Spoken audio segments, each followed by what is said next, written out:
출애굽기 21장 1절에서 6절 말씀을 저와 여러분이 한 목소리로 읽도록 하겠습니다. 같이 읽겠습니다.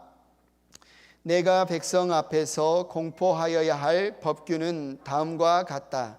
너희가 히브리 종을 사면 그는 6해 동안 종살이를 해야 하고 7해가 되면 아무런 몸값을 내지 않고서도 자유의 몸이 된다. 그가 혼자 종이 되어 들어왔으면 혼자 나가고 아내를 데리고 종으로 들어왔으면 아내를 데리고 나간다. 그러나 그의 주인이 그에게 아내를 주어서 그 아내가 아들이나 딸을 낳았으면 그 아내와 아이들은 주인의 것이므로 그는 혼자 나간다. 그러나 그 종이 나는 나의 주인과 나의 처자를 사랑하므로 혼자 자유를 얻어 나가지 않겠다 하고 선언하면 주인은 그를 하나님 앞으로 데리고 가서 그의 귀를 문이나 문설주에 대고 송곳으로 뚫는다. 그러면 그는 영원히 주인의 종이 된다. 아멘. 자리에 앉으시기 바랍니다. 비가 멈출라 싶으면 또 비가 내리고, 그죠? 비가 멈출라 싶으면 비가 내리면서 자연은 푸르러지는데 좀 공기는 습한 것 같아요. 그래도 저는 비를 너무너무 사랑합니다. 그 이유는 여러분들이 잘 아시겠죠? 여러분, 이 세상에 나 종 되고 싶어요. 나 종 시켜주세요. 그런 사람 얼마나 있을까요? 나 종 되고 싶으니까, 나 정말 간절히 종이 되고 싶으니까 종 시켜주세요 제발요 라고 말하는 사람이 아마 별로 없을 거예요. 그런데 여러분이 이제 예수님을 믿고 신앙생활을 하면서 나는 종이다 라고 여겨본 적이 있으신가요? 그리고 나 종이에요 라고 스스로 불러본 적이 있으신가요? 아마 많은 분들이 있을 겁니다. 벌써 저부터도 저는 주님의 종입니다 이렇게 이야기하고, 여러분들이 저도 주님의 종이라고 부르잖아요. 이 세상에서는 종이 되는 것이 싫고 어떻게든 종이 되지 않고 싶어서 그렇게 종 되고 싶은 사람이 없는데 왜 교회 다니는 사람들은, 왜 신앙생활하는 우리들은 종이라고 여기고 종이 되고 싶어 할까요? 그 이유가 뭘까요? 바로 오늘 본문에도 나오지만 성경 전체에서 이야기하고 있는 바로 우리 예수님이 자신을 뭐라고 표현하냐면 완전하신 종이다 이렇게 표현합니다. 예수님이 자신을 종으로 표현하기 때문에 그분을 믿고 따르고 그분과 함께하는 우리가 바로 종이다, 하나님의 종이다, 주님의 종이다 이렇게 말을 하죠. 사람들이 예수님을 믿는 사람들을 그리스도인이라고 부릅니다. 왜 그리스도인이라고 부릅니까? 그리스도를 따라 사는 사람들, 그리스도를 본받아 사는 사람들, 그리스도를 믿는 사람들, 그리스도가 생각하는 대로, 그리스도가 믿는 대로 우리도 믿고 따라 사는 사람들이기 때문에 사람들이 우리를 그리스도인이라고 하죠. 바로 그리스도 예수께서 완전하신 종이기 때문에 우리도 그 완전하신 종을 본받아 종으로 우리 삶을 살아가기를 원합니다. 우리 종으로 불러주기를 원합니다. 먼저 간단하게 오늘 본문 배경을 좀 설명을 드릴게요. 우리가 이제 출애굽기를 계속 묵상하고 있는데, 출애굽기에 보면 율법, 특히 모세의 율법을 3가지로 이렇게 나누어서 설명할 수 있습니다. 첫째는 도덕법이고요, 두 번째는 시민법이고, 세 번째는 의식법입니다. 도덕법이 뭐냐면 바로 십계명 안에 나타나죠. 하나님과 우리의 관계에 의해서 우리가 지켜야 할 4가지 계명과 인간과 인간 사이에서 우리가 지켜야 할 6가지 계명을 다루고 있습니다. 그걸 도덕법이라고 부르고요. 시민법, 바로 오늘 우리가 읽기 시작하는 출애굽기 21장부터 23장까지 이스라엘 공동체, 이스라엘 사람들 그 사회 안에서 지켜야 할 법들을 다루고 있습니다. 그래서 오늘부터 이제 묵상하는 21장부터 23장까지 다루고 있습니다. 세 번째는 의식법이죠. 레위기에서 다루고 있습니다. 그래서 도덕법은 인간 피조물로서 이스라엘에 대한 하나님의 요구, 하나님이 우리가 하나님을 어떻게 대하기를 원하시고 또 인간들끼리 우리가 어떻게 대하기를 원하시는지 도덕법의 10계명에 나와 있고요. 이스라엘 공동체를 위한 사회적 규범은 21장부터 23장에 나와 있고, 의식법은 여러분이 레위기를 보면 이제 여러 가지 제사법이 나와 있죠. 바로 어떻게 신앙생활을 할 것인지, 이스라엘이 어떻게 종교생활을 할 것인지를 설명해 주고 있습니다. 그리고 이것은 히브리서에서 특별하게 또 설명을 해주는 것처럼 바로 우리를 위해서 하나님의 어린 양으로서 대속 제물이 되신 예수님의 십자가 사역을 예표하는 그 그림이 바로 레위기에 잘 설명이 되어 있습니다. 그래서 오늘 본문을 보면 오늘 본문 1절에 그렇게 시작하잖아요. 법규다. 법규다. 한마디로 오늘 우리가 함께 읽고 나누는 출애굽기 21장 1절부터 6절은 하나님께서 이스라엘 백성들에게 명령하신 시민생활, 기대하시는 시민생활, 사회생활을 법으로 정해 주신 것이 바로 오늘 본문 말씀이라고 볼 수 있겠습니다. 근데 이것을 어떻게 우리가 적용을 할 수 있을까요? 당시에는 이 현대 노예제도와는 똑같지는 않아요. 현대 노예제도와는 틀리지만 어떤 학자들은 이렇게 이야기합니다. 노예제도가 아니라 확대 가족제도 같은 개념이었다. 그러니까 예전에 보면 머슴은 아니지만 소작농 같은 개념으로, 그죠? 같이 모여 살면서 같이 일을 거두는 그런 큰 공동체 개념으로서의 종의 제도가 여전히 이스라엘 사회에 있었습니다. 근데 지금 우리가 종이 없잖아요. 주인과 종의 제도가 없는데 오늘 말씀을 읽고 우리는 어떻게 이해해야 될까? 어떻게 우리 삶에 적용해야 될까? 오늘 본문이 주일 설교로 딱 정해졌을 때 여러분 제가 얼마나 힘들었을 줄 아시겠죠? 그런데 성경은 분명하게 우리에게 의미하는 바가 있기 때문에 우리에게 주셨습니다. 아, 그때 그 시절에는 그랬었구나 라고 그냥 읽고 지나갈 수 있는 말씀이 아니에요.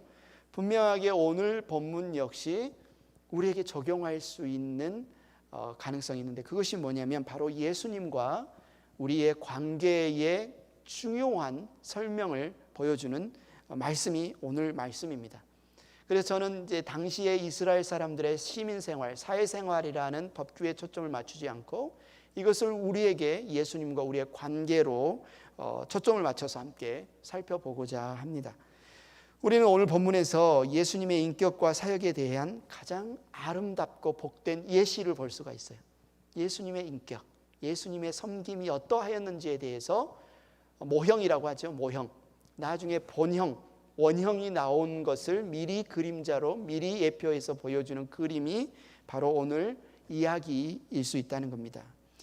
오늘 본문의 구절들은 바로 종에 관한 말씀입니다. 종. 영어로는 슬레이브, 노예라고도 부를 수 있는 종. 그래서 이 오늘 본문에 나오는 종은 우리에게 완전한 종이 되어주신 예수님을 예표하고 있습니다. 예수님의 모형으로 설명하고 있습니다. 그런데 구약 성경에 보면 예수님을 종으로 묘사하는 말씀들이 굉장히 많아요.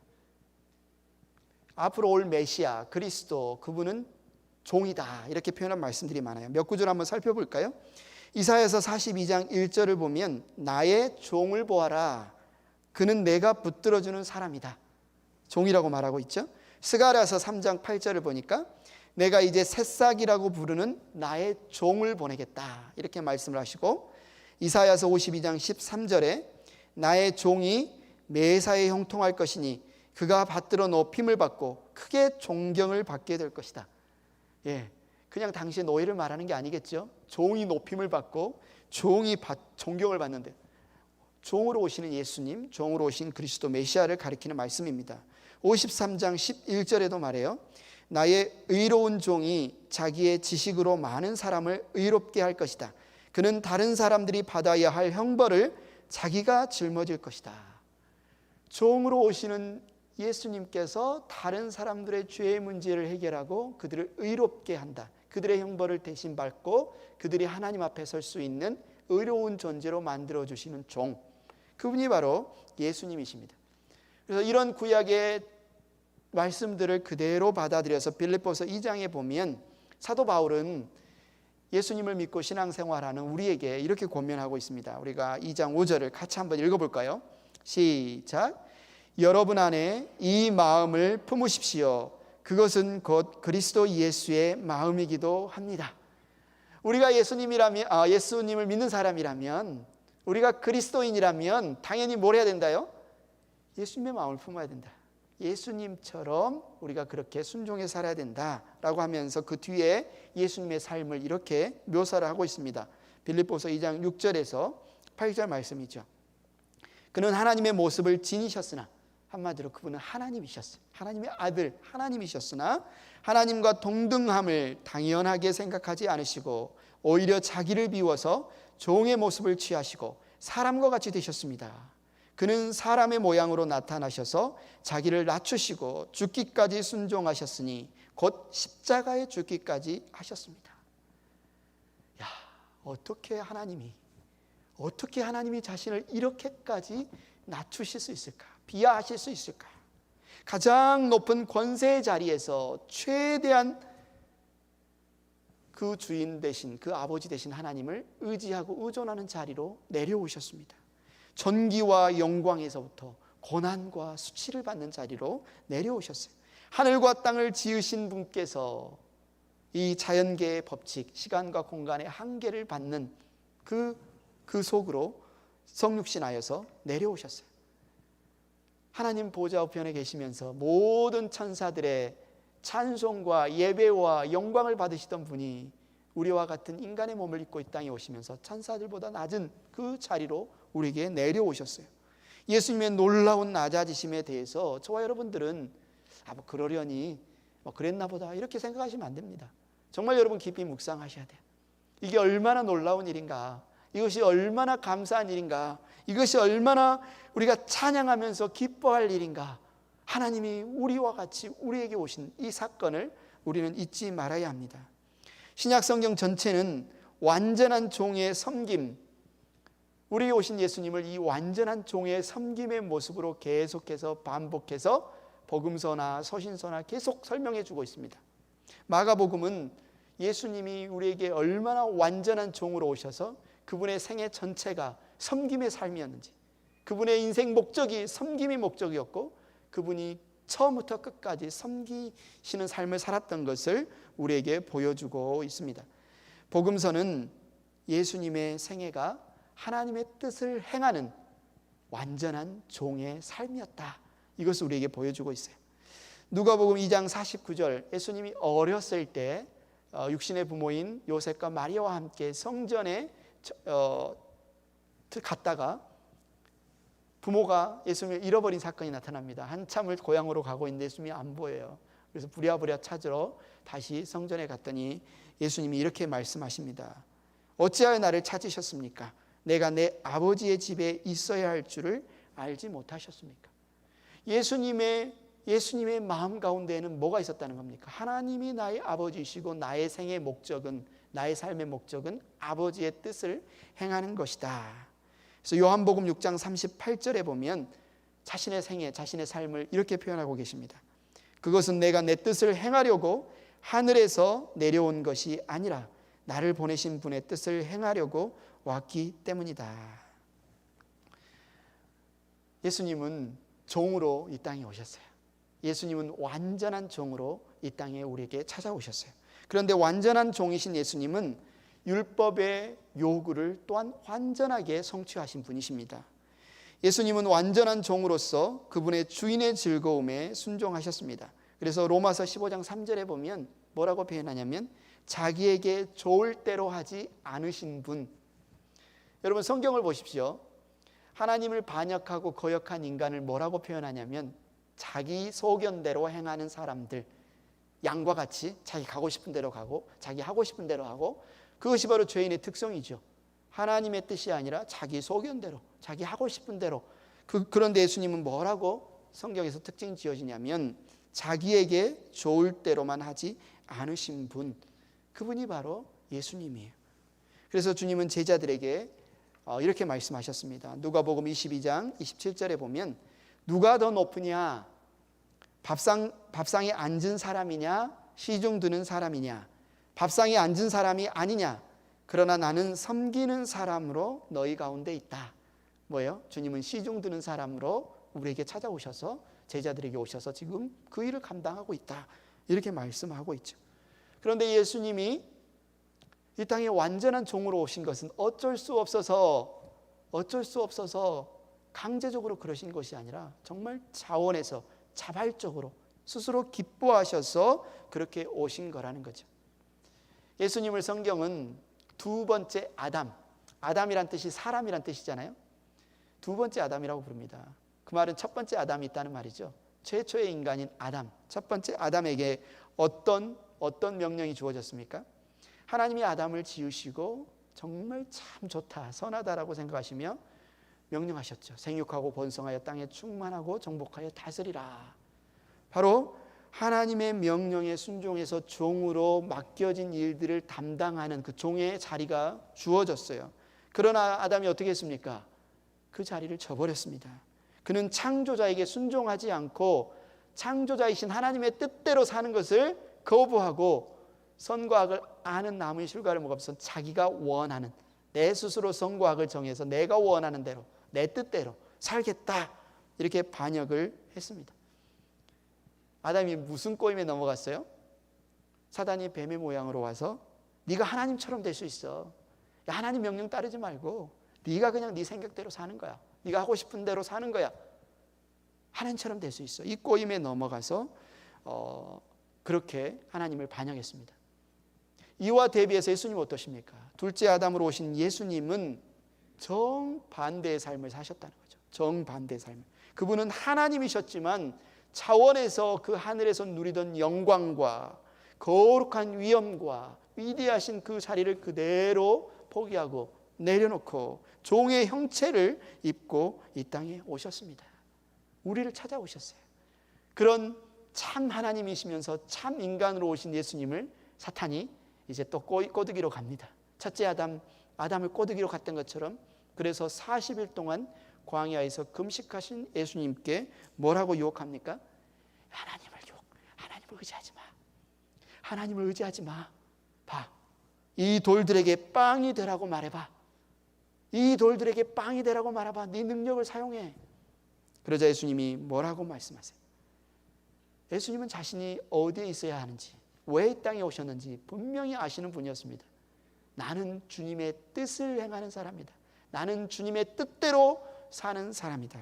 그래서 사람이 빵으로만 살 것이 아니라 하나님의 입에서 나오는 모든 말씀으로 살 것이다. 이렇게 사단을 대적하시죠. 첫째 아담은 실패했지만 둘째 아담 되신 예수님은 자신의 삶이 철저히 하나님의 뜻을 행하는, 하나님의 뜻을 신뢰하는 완전한 종의 삶인 것을 아셨습니다. 그리고 그 길에서 한 번도 벗어난 적이 없으십니다. 자, 오늘 본문을 통해서 이 완전한 종 되신 예수님의 모습을 한번 살펴볼까요?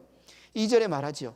너희가 히브리 종을 사면 그는 6해 동안 종살이를 해야 하고 7해가 되면 아무런 몸값을 내지 않고서도 자유의 몸이 된다. 여기에서 보면 먼저 6해 동안 종살이를 해야 한다라는 의무, 복무 기간이 정해져 있습니다. 6해, 7, 성경에서 숫자는 이제 의미하는 바가 있죠. 6이라고 하면 어쩌면 인간이 자신의 합법적인 소유자에게, 빚진 주인에게 책임져야 할, 빚을 갚기 위해 책임져야 할 기간을 6해라고 표현하고 있습니다. 인간이 져야 할 책임, 빚진 자에게 져야 할 책임이 있다. 여러분, 저와 여러분의 소유자가 누굽니까? 여러분이 그냥 갑자기 뿅 하고 이 땅에 태어났습니까? 떨어졌습니까? 우리를 계획하시고, 우리를 디자인하시고, 우리를 위한 인생의 목적을 세우시고, 우리를 이 땅에 창조하신 분이 있습니다. 바로 하나님이시죠. 하나님이 우리 창조주이십니다. 그렇다면 우리는 창조주 하나님께 빚지는 게 있겠죠. 하나님 우리를 지어주셨으니까, 창조해 주셨으니까. 하나님께 우리가 빚진 것이 있다면 성경은 그것을 뭐라고 말하냐면, 하나님께서 지으신 모든 사람들은 그분의 뜻대로 살아야 된다. 이것이 성경에서 말하는 어쩌면 우리가 하나님께 지고 있는 빚이에요. 하나님 우리를 지으셨기 때문에 우리는 하나님 뜻대로 살아야 된다. 그럼 하나님 뜻이 무엇입니까? 하나님 뜻이 무엇이에요? 그것을 성경에서 십계명이라든지 율법으로 설명하고 있어요. 율법을 통해서 하나님의 뜻을 보여주셨는데, 예수님께서는 그 모든 율법을 총망라해서 한마디로 이것이 하나님의 뜻이다 라고 우리에게 말씀하셨어요. 뭐죠? 온 마음을 다하여 하나님을 사랑하는 것과 내 이웃을 내 몸과 같이 사랑하는 것이다. 이것이 하나님의 뜻이다. 하나님이 우리를 지으셨고 하나님이 우리를 구원하셨는데, 우리가 그 하나님의 뜻대로 사는 삶이라는 것은 내 마음을 다하여 주 하나님을 사랑하고 내 이웃을 내 몸과 같이 사랑하는 것이 하나님의 뜻입니다. 그런데 인류가 이 하나님의 뜻을 행하는 데 실패했어요. 아담이 실패했어요. 아담의 후손인 모든 인류가 이 뜻을 행하는데 실패했어요. 그래서 율법이 뭐라고 정죄합니까? 로마서 3장 19절에 보니까 율법에 있는 모든 말씀이 율법 아래에 사는 사람에게 말한 것임을 우리는 압니다. 그것은 모든 입을 막고 온 세상을 하나님 앞에서 유죄로 드러내려는 것입니다. 하나님이 우리를 지으시고 그 뜻을 행하라고 명령하셨는데 그 뜻을 행하지 않고 거역하고 반역한 모든 인류는 죄인, 유죄 판결을 받았습니다. 율법 아래에 있는 모든 사람이 유죄 판결을 받았습니다. 그런데 주 예수님은 어때요? 그분은 율법 아래로 들어오셨는데, 율법 아래서 태어나셨는데, 갈라디아서 4장 4절에 보면 이렇게 말하고 있어요.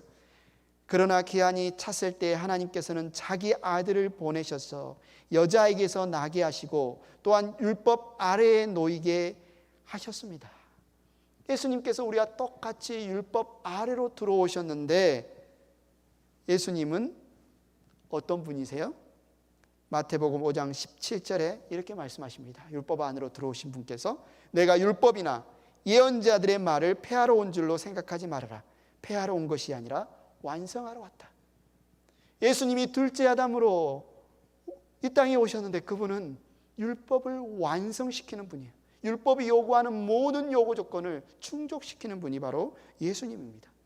예수님의 마음 한가운데는 하나님의 법이 충만하게 채워져 있습니다. 시편 40편 8절에 이렇게 말합니다. 나의 하나님, 내가 주님의 뜻을 행하기를 즐거워합니다.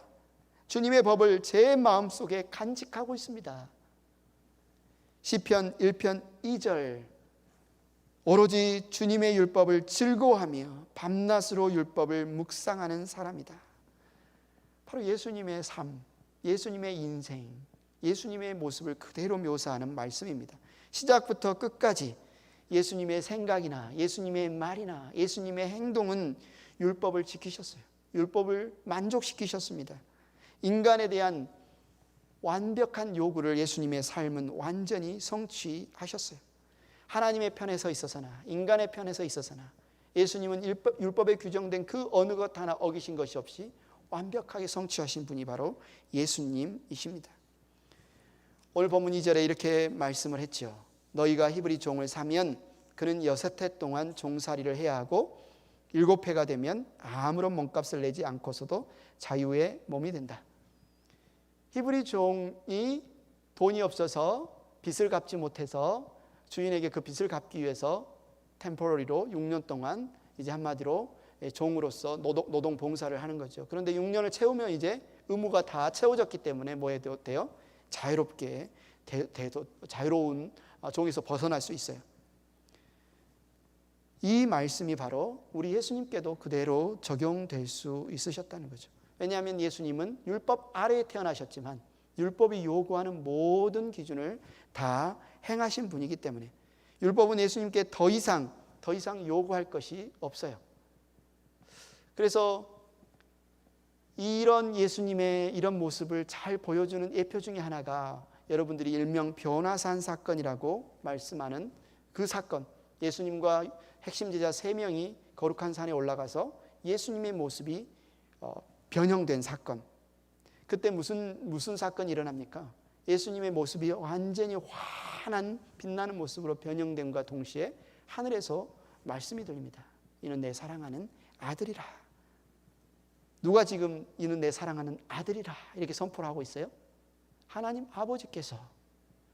아버지께서 친히 증인이 되셔서 이는 내 사랑하는 아들이라. 하나님의 보시기에 율법의 보기에 부족함이 없는 완전한 인간으로서 완전한 존재로서 인정받으신 분이 바로 예수님입니다. 어쩌면 그 율법의 요구에만 의한다면 예수님은 이 당시에 바로 이제 하나님 보좌에 올라가도 문제가 없는 분이에요. 왜요? 충족시키셨기 때문에. 그런데 예수님은 어떻게 하셨습니까? 이게 은혜의 말씀이죠. 예수님은 사랑 때문에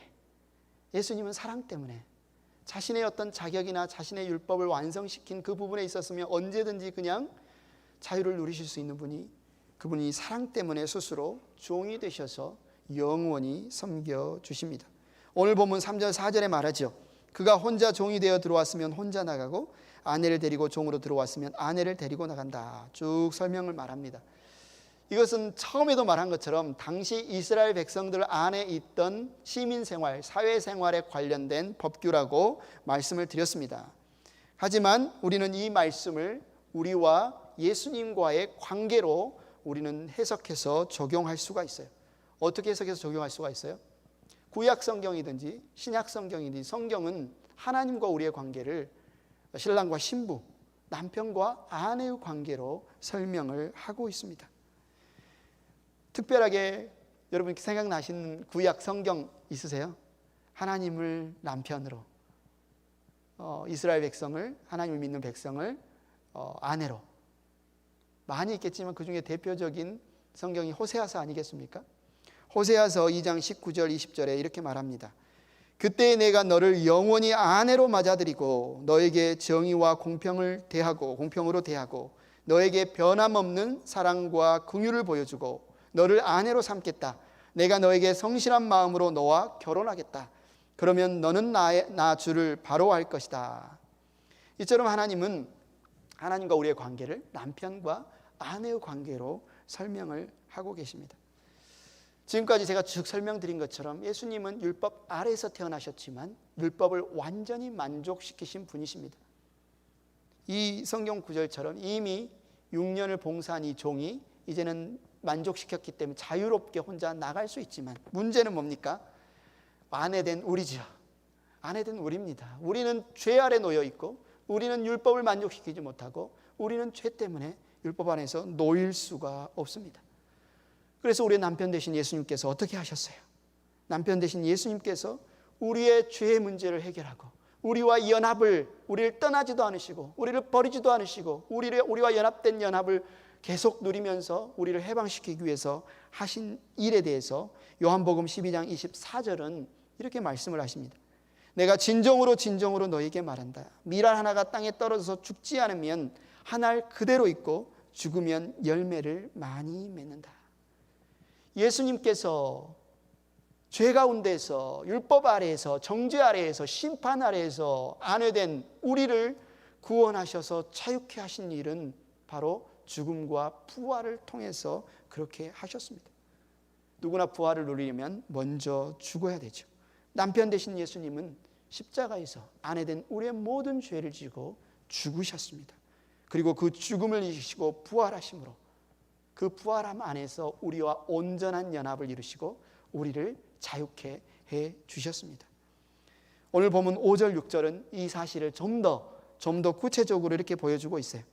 그러나 그 종이 나는 나의 주인과 나의 처자를 사랑함으로 혼자 자유를 얻어 나가지 않겠다 하고 선언하면 주인은 그를 하나님 앞으로 데리고 가서 그의 귀를 문이나 문설주에 대고 송곳으로 뚫는다. 그러면 그는 영원히 주인의 종이 된다. 물론 여자분들 중에서 미용을 위해서 아름다움을 위해서 귀를 뚫으시는 분도 있겠지만 이 그림은 좀 잔인하잖아요. 예, 문설주 기둥에 대고 막 귀에 구멍을 뚫는 그림이 그렇게 썩 유쾌해 보이지는 않지만 그런데 이 그림에는 정말로 앞으로 예수님이 행하실 놀라운 구원 사역을 예표하는 그림이 담겨져 있다는 거죠. 우리는 오늘 지금 이 본문을 우리의 남편 되신 예수님과 그분의 아내 된 우리의 관계를 가지고 설명해서 보고 있습니다. 예수님은 우리를 향한 사랑 때문에 십자가를 지는 길을 선택하셨어요. 예수님은 십자가를 지길 첫날 밤에 어떻게 기도하셨습니까?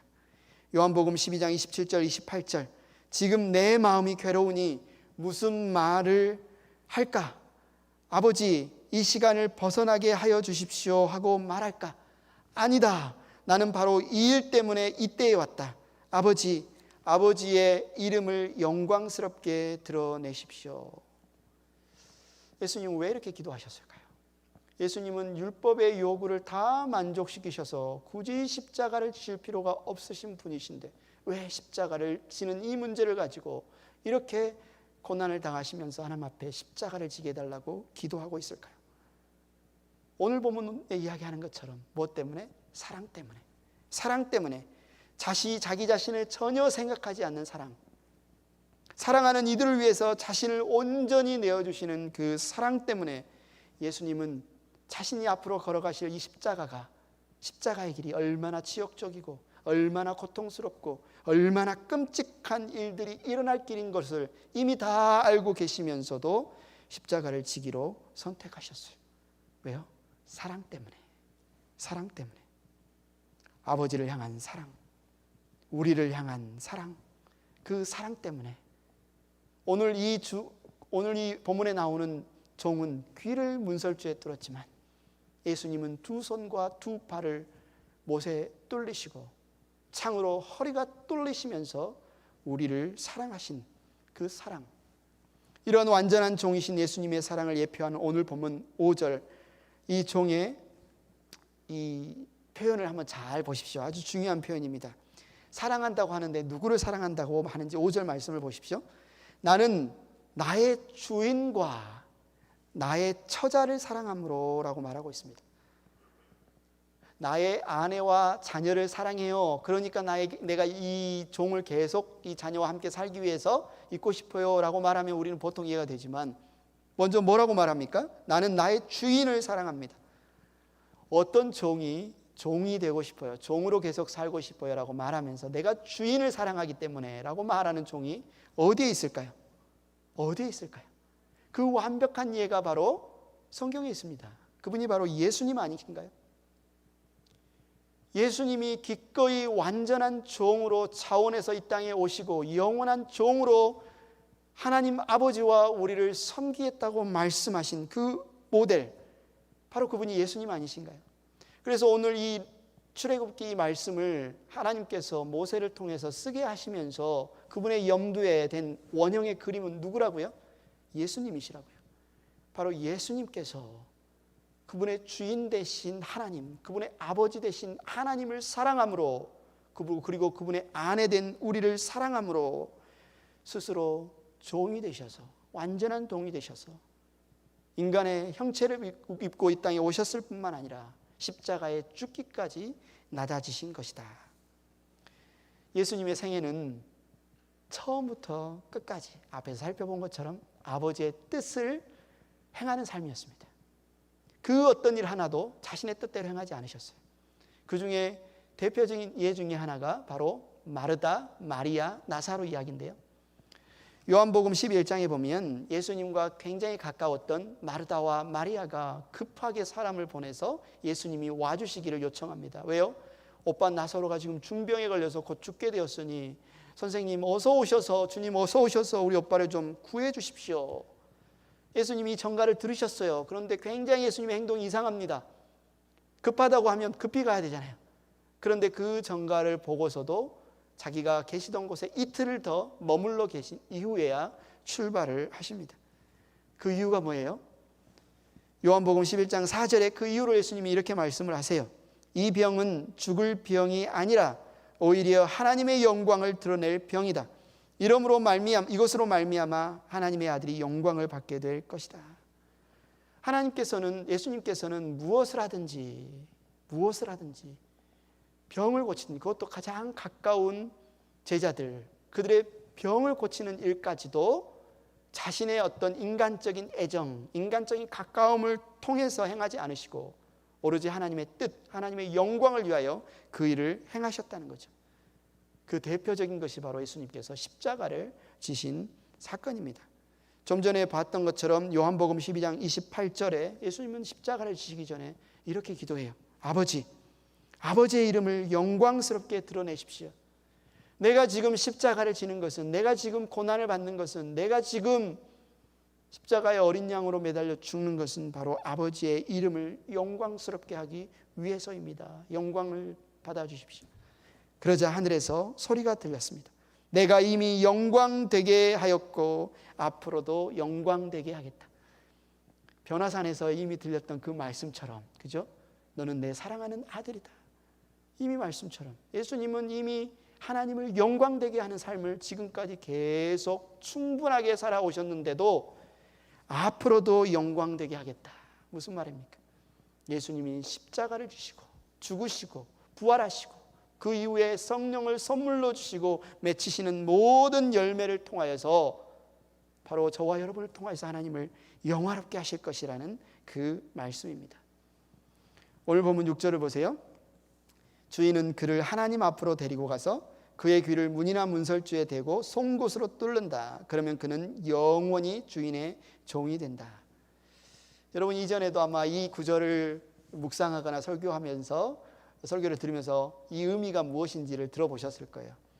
이 귀에 구멍을 뚫는 것은 온전한 헌신, 온전한 소속, 소유가 되었음을 헌신, 전적으로 헌신하는 의미를 드러내고 있습니다. 그런데 특이하지 않습니까? 그냥 귀를 뚫는 것이 아니라 어디에 대고 뚫어요? 문설주에 대고 뚫어요. 문설주. 어디 문설주에 대고 뚫어요? 바로 이 문설주는 한계의 어떤 그 경계선을 드러내요. 그 문설주에 대고 뚫는 것은 그 사람이 이제 나그네로 그냥 아무데나 다니는 사람이 아니라 이 집의 가족이 되었다. 이 집에 소속되었다라는 의미로 문설주에 대고 뚫는 것입니다.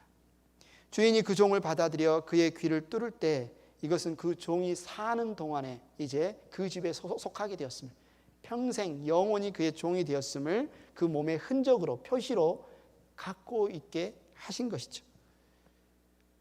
구멍 하니까, 표시, 흔적 하니까 또 누가 생각납니까? 예수님의 못자국, 예수님의 창자국 생각나지 않습니까? 죽음에서 부활하신 예수님께서 자신의 부활을 의심하는 도마를 향하여서 뭐라고 말씀하십니까? 요한복음 20장 27절, 내 손가락을 이리 내밀어서 내 손을 만져보고 내 손을 내 옆구리에 넣어보라. 그래서 의심을 떨쳐버리고 믿음을 가져라. 바로 종의 흔적, 우리를 섬기신 십자가의 종의 흔적과 표시를 가지신 분이 바로 예수님이십니다. 그런데 예수님은 십자가에서 우리를 섬기신 그 사역으로 섬김의 사역을 끝마치신 게 아니에요. 마무리하신 것이 아니에요. 그냥 그 섬김을 이제 끝내시고 우리를 떠나신 것이 아닙니다. 그분은 비록 하나님 보좌 우편에 올라가셨지만 여전히 그분의 백성을 섬기는 일을 중단하지 않으셨어요.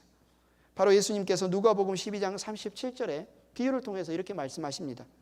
주인이 와서 종들이 깨어있는 것을 보면 그 종들은 복이 있다. 내가 진정으로 너희에게 말한다.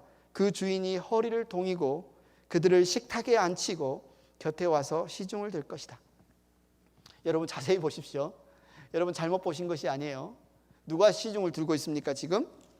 맞습니다. 종이 시중을 들어야 될 것 같은데 종이 들지 않고 지금 주인이 허리를 동이고 종들을 식탁에 앉히고 주인이 와서 그 곁에서 시중을 드는 그림을 예수님께서 지금 말씀하고 있습니다. 무슨 말씀입니까? 예수님께서 완전한 종으로 오셔서 섬기기 위해서 이 땅에 오셔서 우리를 섬겨주셨는데 그 섬김이 이 땅에서의 삶으로 끝나지 않으시고 비록 보좌 우편에 올라가신 지금이라도 그리고 영원히 부활한 이후의 삶 가운데서도 주님 우리를 섬겨주시겠다고 약속하신 말씀이에요. 그런데 도대체 왜 그러시느냐? 무엇 때문에 그러시느냐? 그러한 섬김의 동기가 무엇이냐? 오늘 이 말씀을 통해서도 분명하게 보여주시는 것은 사랑 때문에 섬기시는 거다. 때로는 우리가 그런 섬김 필요 없어, 불편해 라고 생각할 때도 주님은 우리를 섬기십니다. 왜요? 우리가 필요하기 때문에 섬기시는 것이 아니라 우리를 너무너무 사랑하시기 때문에, 예수님은 사랑으로 똘똘 뭉치신, 사랑이 흘러 넘치시는 분이기 때문에, 우리를 사랑으로 섬기실 때 기뻐하시는 분이시기 때문에 우리를 섬기십니다. 얼마나 우리의 주님이 사랑으로 충만하신 분인가요?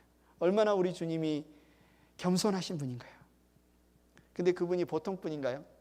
빌립보서 2장 9절 11절을 보십시오. 지극히 높으신 분이에요. 모든 이름 위에 뛰어난 이름을 가지신 분이에요. 하늘과 땅 위와 땅 아래에 있는 모든 것들이 그분 앞에 무릎 꿇는 그분이에요. 그런데 그분이 우리를 사랑하셔서 우리를 섬기는 완전한 종이 되셔서 우리를 섬겨주시다니, 이 얼마나 놀라운 은혜입니까? 얼마나 감사한 일입니까? 우리는 오늘 본문에 나타난 이 놀라운 그림, 이 상징에서 우리 주 예수 그리스도의 생애와 죽음과 부활과 또 하나님 나라 안에서 그분이 우리를 얼마나 사랑하시는지, 언제까지 사랑하시는지, 어떻게 섬기시는지를 완전히 보았습니다. 주 예수님의 섬김의 동기는 사랑이었습니다.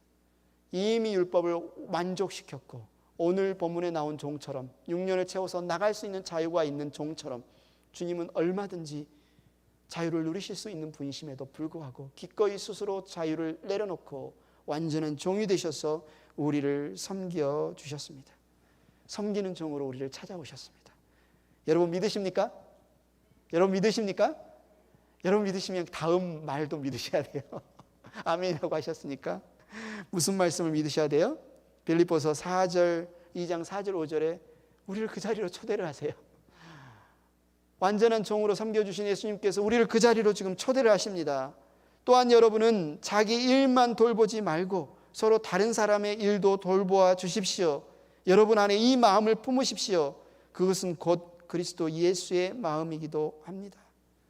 우리 예수님께서 완전한 종이 되셔서 우리를 섬기심으로 우리를 죄와 죽음과 사탄의 지배에서 자유케 해주셨어요.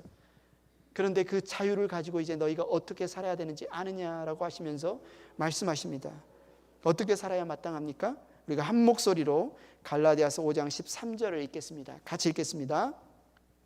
형제 자매 여러분, 하나님께서는 여러분을 부르셔서 자유를 누리게 하셨습니다. 그러나 여러분은 그 자유를 육체의 욕망을 만족시키는 구실로 삼지 말고 사랑으로 서로 섬기십시오. 예수님께서 사랑으로 우리를 섬겨주셨습니다. 이제 우리가 할 일은 뭡니까? 사랑으로 우리가 서로 섬기는 것입니다. 사랑으로 우리가 서로 섬겨야 합니다. 주 예수님께서 사랑으로 우리를 영원히 섬겨주시는 것처럼 그 사랑 안에서 우리는 서로를 섬겨야 합니다. 남편 여러분, 사랑으로 아내를 섬기십시오. 아내 여러분, 사랑으로 남편을 섬기십시오. 부모 여러분, 사랑으로 자녀를 섬기십시오. 자녀 여러분, 사랑으로 부모를 섬기십시오. 행복한 교회 가족 여러분, 사랑으로 형제 자매를 섬기기를 축원합니다. 이 시간 우리가 함께 이 말씀을 가지고 눈을 감고 기도하기를 원합니다. 하나님께서 우리를 지어주셨고 하나님께서 우리를 사랑으로 구원하여 주셨고 예수님께서 가장 낮은 자리로 오셔서 우리를 겸손히 사랑으로 섬겨주셨고 섬겨주고 계시고 자유케 해 주신 것을 믿습니다. 그리고 우리로 이제 초대하십니다. 너희도 자기 일만 돌아볼 뿐만 아니라 서로의 일을 돌아보아 예수 그리스도의 마음을 품고 사랑으로 섬기라고 말하십니다. 여러분의 삶은 사랑으로 섬기는 삶이십니까? 아니면 섬김받기를 주장하는 삶이십니까? 예수님께서 완전한 종이 되셔서 우리를 사랑으로 섬겨주셨다면 우리가 사랑으로 섬기는 것이 마땅하지 않겠습니까? 이 시간 우리가 함께 기도하겠습니다. 우리가 할 수 있는 우리의 자리에서부터, 가정에서부터, 부모 자녀 사이에서부터, 우리 친구 사이에서부터, 행복한 교회 가족들 사이에서부터, 직장 동료 사이에서부터 하나님 우리가 예수님을 따라 예수님의 그 섬겨주신 사랑을 본받아 사랑으로 섬기게 하여 주십시오. 사랑으로 종노릇하게 하여 주십시오. 우리를 자유케 하신 그 자유로 자발적으로 자원해서 그렇게 사랑하기를 원하오니 성령 하나님 사랑의 힘을 부어주시고 사랑의 능력을 주시고 사랑하는 마음으로 채워주시기 원합니다. 이 시간 우리가 함께 기도하겠습니다. 사랑이 많으신 하나님 아버지 감사합니다. 주님의 그 놀라우신 사랑이 우리 가운데 얼마나 아름다운지요. 우리 주 예수 그리스도의 그 겸손하신 사랑, 자발적인 사랑, 목숨을 내어놓으신 사랑, 포기하지 않은 사랑, 끝까지 사랑하시는 그 사랑이 하나님 우리 안에 녹아들어 있음을 고백합니다. 그 사랑 때문에 우리가 이 자리에 섰습니다. 그 사랑 때문에 우리의 눈이 열리고 그 사랑 때문에 우리의 귀가 열리고 그 사랑 때문에 우리의 마음이 열려서 하나님께서 우리를 사랑하신다는 그 사랑을 믿고 우리도 사랑한다고 고백하게 되었고 그 사랑 때문에 우리가 우리의 배우자를 사랑하며 우리의 부모와 자녀를 사랑하며 우리의 형제와 자매를 사랑하며 아버지 우리의 이웃을 사랑하며 심지어 원수까지도 사랑함을 믿습니다. 하나님 우리에게 성령을 선물로 주시고 성령으로 부어주셨사오니 그 능력을 의지하여 이 시간 나아가오니 하나님 우리가 사랑하기를 원합니다. 우리를 사랑케 하시는 그 주님의 신실하심을 믿사오니 하나님 우리의 입술과 우리의 삶을 통하여 하나님의 사랑이 드러나게 하여 주시옵소서. 완전한 종 되신 예수 그리스도의 사랑이 드러나게 하여 주시옵소서. 우리를 보는 자들마다 하나님이 얼마나 우리를 사랑하시는 분이신지 얼마나 겸손히 놀랍게 우리를 사랑하시는 분이신지 사람들이 보며 하나님을 찬양하며 하나님을 예배하며 하나님을 믿으며 구원의 자리로 나올 수 있도록 하나님 우리를 마음껏 사랑하여 주시고 사용하여 주시기를 간절히 기도하옵나이다. 감사합니다. 예수님의 이름으로 기도드렸습니다. 아멘. 이 시간 우리가 이 말씀을 붙들고 오직 주의 사랑에 매여 이 찬양 함께 드리겠습니다.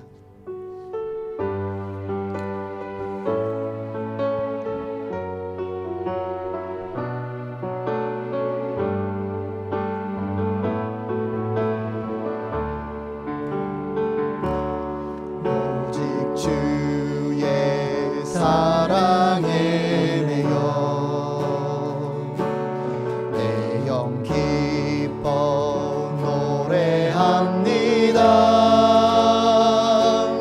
이 소망의 언덕 기쁨의 땅에서 주께 사랑드립니다. 오직 주의 임재 안에 갇혀 내 영 기뻐 찬양합니다. 이 소명의 언덕 거룩한 땅에서 주께 경배드립니다. 주께서 주신 모든 은혜 나는 말할 수 없네. 내 영혼 즐거이 주 따르렵니다. 주께 내 삶 드립니다. 주께서 주신 모든 은혜 주께서 주신 모든 은혜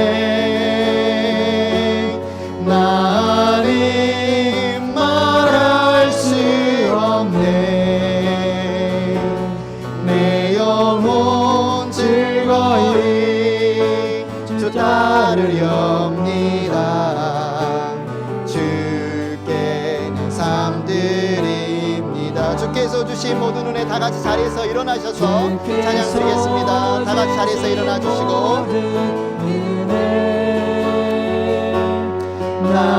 나는 말할 수 없네.